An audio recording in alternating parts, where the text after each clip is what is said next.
In the high-speed world of rally racing and touring car series, Peter Brock was more than just a racer. He was a legend. With a total of 9 Bathurst 1000 titles, 9 Sandown titles, and 3 Australian Touring Car Championship titles, Peter dominated the racing world for over a decade. Champion on the racetrack and beloved racer among his fans, he earned nicknames like King of the Mountains and Peter Perfect. However, on September 8, 2006, during Terga West, when the finish line was just inches away, something went terribly wrong. Join us as we remember the life of racing legend Peter Brock and uncover the details of his final drive.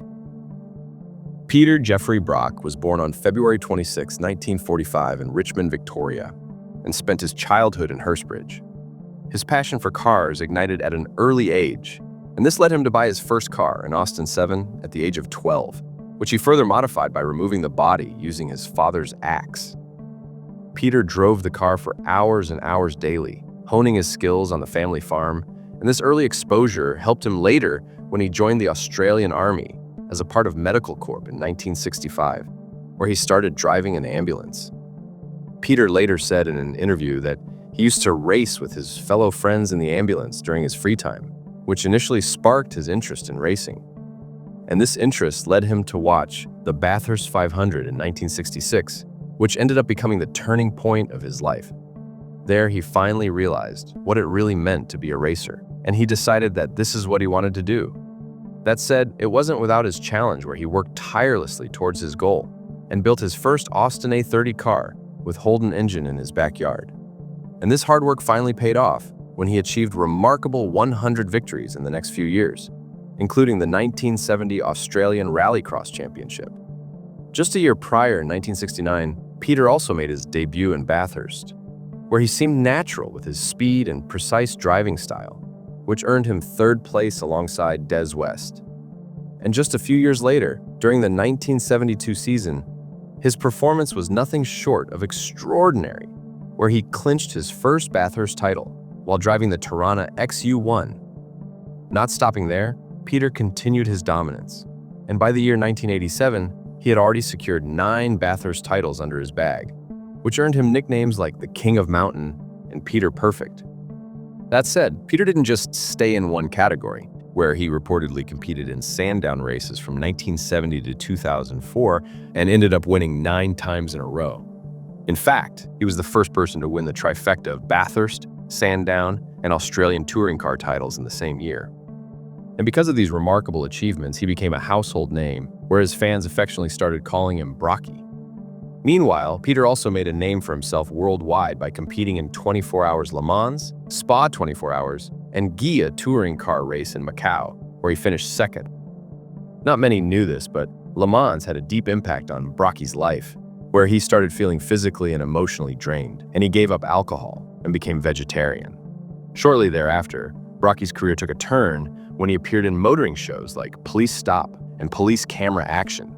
And after such an outstanding career, where he was considered as Australia's sporting legend, Brocky decided to retire from full-time racing after the 1997 Australian touring car season.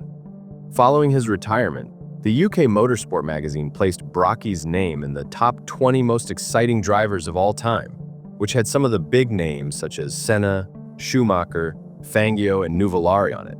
That said, even after the retirement, Brocky's passion for racing burned strong, where he participated in various categories such as Australian Safari and Supercars at Bathurst in 2002 to 2004. And this passion eventually led him to the Terga West Rally in 2006, where he decided to use an Australian-built reproduction of the Shelby Daytona, which originally belonged to his good friend Richard Bandel.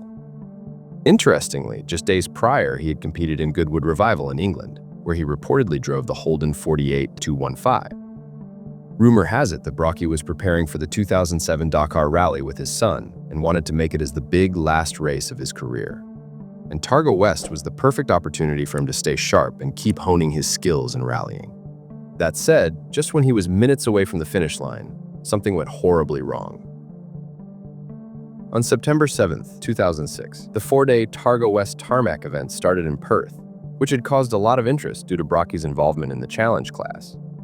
The initial part of the event kicked off as planned with no incidents reported on the first day. Just the next day, on September 8th, during the challenge phase of the event, Brocky, who was accompanied by his navigator and co-driver Mick Hone, seemed unusually calm and confident. The weather was unpredictable that day, with a light downpour that had left tarmac roads soaked and slippery. The time-based event started normally, where Brocky seemed to be going at a perfect speed without making any errors while taking turns. That said, at around 11:49 a.m., as he reached Clenton Road in Giddagannup, which is approximately 25 miles northeast of Perth, something unexpected happened. Just 1.9 miles left for the finish line. Where some believed the car was traveling at 70 miles an hour, Brocky came across the double left-hand corner, which was notorious for causing accidents. He somehow managed to navigate through the first corner, but as the car reached the second corner, which came immediately after, the rear tires seemed to have lost control. During that split second, Brocky tried to control the vehicle, but it completely slid off the road and collided with a gum tree at the driver's side of the door. The intensity of the crash was so severe that it completely shattered the windscreen and showered the glass all over them. During those agonizing moments, Mick, his navigator, who had received some bruises, tried to talk to Brocky, but he seemed unconscious and was reportedly bleeding. Early responders quickly came to the crash site and checked Brocky's condition, where according to some people, he was barely hanging to life. And just a few minutes later, Brocky's pulse completely vanished and he was pronounced dead at the age of 61. That said, his body was stuck in the crushed part of the vehicle, which posed a major problem for the Fire and Emergency Service Association. According to their spokesperson, the task, which seemed easy at first, turned out more difficult than they had imagined. And after what seemed like 4 hours, at around 3:45 p.m. local time, they successfully recovered Brocky's body from the wreckage. In the meantime, Mick was taken to the Swan District Hospital by ambulance, where it was revealed that he had suffered a few fractured ribs and minor injuries. Brocky was taken to the state mortuary in Perth for autopsy. In the next few days, the management decided to continue the event, which was reportedly won by Ross Dunkerton, who was driving a Mitsubishi Lancer Evo 9. The investigation that followed quickly shed some light on the incident. According to Mick's testimony, Peter was driving carefully due to the rain and didn't make any errors, even while taking the sharp turns. In fact, he further stated that for some unknown reason, which could have been the rain, the car suddenly lost contact from the road and it started heading towards the tree. And after skidding for what seemed like 164 feet off the main road, Mick felt a sudden shock, followed by a large bang, and reportedly fainted for a few minutes. He further revealed that during that split second, everything seemed to be moving in slow motion for him, and he knew what was about to unfold when the car was heading towards the tree. And although the autopsy report was never made public, many people speculated that the primary cause of death would have been a head injury or skull fracture caused by the impact. Some sources revealed that Brocky's car might have collided with the tree at the speed ranging from 50 to 70 miles per hour, where he would have experienced a rapid change in velocity before passing out. Upon checking the aerial footage, recorded video from the bystanders, and the dashcam video, it had become clear that rain had played a crucial part during the crash. Plus, the tire skid marks on the road made it easy for investigators to understand how Brocky's car went out of control. According to their report, approximately 82 feet after the skid began, the car got into a gravel patch, which made it completely impossible for Brocky to regain traction. The vehicle then spun about 180 degrees around a tree, ultimately facing away from the road. The car in question was taken for further inspection, where it was concluded that the car had no engine issue or any other faults, which completely ruled out the possibility of mechanical failure. That said, some of the racers suspect that fatigue could also be the reason for the tragedy, as reportedly Brocky was in England for a race just a few days earlier, and according to some reports, he didn't have enough rest prior to the Terga West Rally. However, according to his navigator, Mick, this couldn't be possible, knowing how skilled and cautious Peter was while driving. In fact, he once shared that he always felt safe when Brocky was behind the wheel. Some of the testimonies even revealed that many motorcycle riders had lost their life on the same hairpin, which raised many questions about the safety for racers. Bob Watson, the owner of that 198 acres land, later issued the statement that he had been trying to get something done about the corner for so long. In the end, one would say, Brocky lost his life in a cruel twist of fate. The entire Australian racing community, as well as nation, mourned the loss of the racing legend whose passion and achievements had captivated hearts for decades. Sadly, the nation was still recovering from the loss of wildlife legend Steve Irwin, a week prior on September 4th, when it was hit with another devastating blow with Brocky's untimely passing.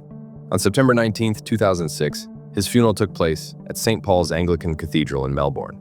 And just a few days later, on September 22, 2006, his public memorial took place in Sandown Raceway, where reportedly over 10,000 people attended, including some of the big racing names. Brocky's son Jamie drove his iconic Austin A30 car in the lap of honor, and his daughter Alex waved the checkered flag. In that moment, everyone couldn't help but to shed tears in the memory of Brocky, who touched the lives of thousands of people, and many couldn't help but to wonder if he was watching from above, feeling happy for the love he had gained throughout the years. In the same year, Bathurst 1000 Winners' Trophy was renamed to Peter Brock Trophy in his honor. Plus, in 2008, a 13-feet memorial statue of Brocky's was built at the National Motor Racing Museum to showcase his remarkable achievements. He was arguably the finest racer the sport had ever seen. One would say he was the true racing legend, and like we always say, legends never die, they drive on. So if you like this story and want to see more like this, then make sure to check out the rest of our channel. And if you are new here, don't forget to subscribe to our channel and hit that bell icon so that you never miss any future upload from us.